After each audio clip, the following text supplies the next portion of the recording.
Okay, so to winterize it, it really is not that bad. First thing you have to do is open up a couple panels and pull a door off so you have better access. One of them is this panel right here, and it gives you access inside of there to the hot water heater. I've already pulled it off, and this is what I wrote on it this spring. So for winter, you turn both valves away from the hot water heater, which makes them point aft or towards the back. Then when you're done, you drain the hot water heater from outside and make sure that electric switch is turned off, which we already turned off before we left the campsite the other day. So the two handles are the one coming out the red at the top of the hot water heater, the one coming out of the blue at the bottom. You just turn them both and rotate them so they're point towards the back. And then you're ready for winterizing everything inside of here. For this side, I ended up removing this cupboard door.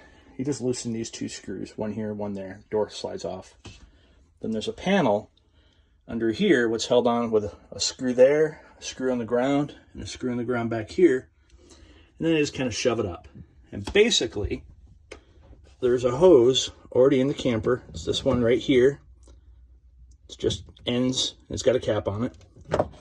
Follow it all the way back, and it goes to that little handle back there.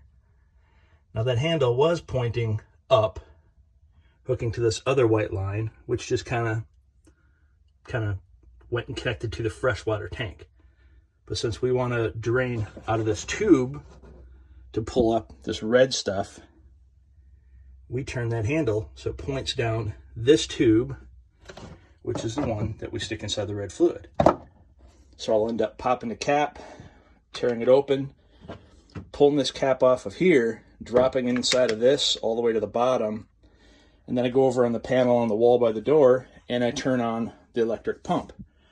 It will right away draw some of this up the tube until it's pressurized, and then it stops and shuts off, just like it would if we were just running regular water from the freshwater tank. And at that point, I just slowly go through and run every spigot until I get red fluid. And after I open every spigot and close it, I keep checking the level of this bottle here because you don't want it to start running empty and pulling in air. So I got 4 of those things. I brought 2 of them out here and one there. So I'm going to go ahead and pop them open, stick it inside of there, and pressurize it, and then slowly start. I've already got, like I said, I pulled the drain plug out of there, so I'm ready to run it. Toilet's already ready. I'm going to lower this down so it doesn't spray. I already cleared the sink, pulled the trap out of there so it's ready to drain. And I also opened up the rack on the back and then opened up the outside kitchen and have that hose hanging down. You can see it there. So I'm ready to drain that. And that's it in a nutshell. So, all right, I'm going to go ahead and start. And this really should not take that long. In the spring, all I have to do is just make sure that valve is turned back the other direction. Make sure both of those are turned back the other direction, which I wrote the directions on the board. Close the drain hole or drain valves on the hot water heater themselves, and then hook up a fresh water line outside and just run everything until there's no more pink, and then just drain that. That's it. So other than pulling a couple panels to gain access, I think this one's going to be just as easy, if not easier than other camper, just because of the fact that they included a nice long hose.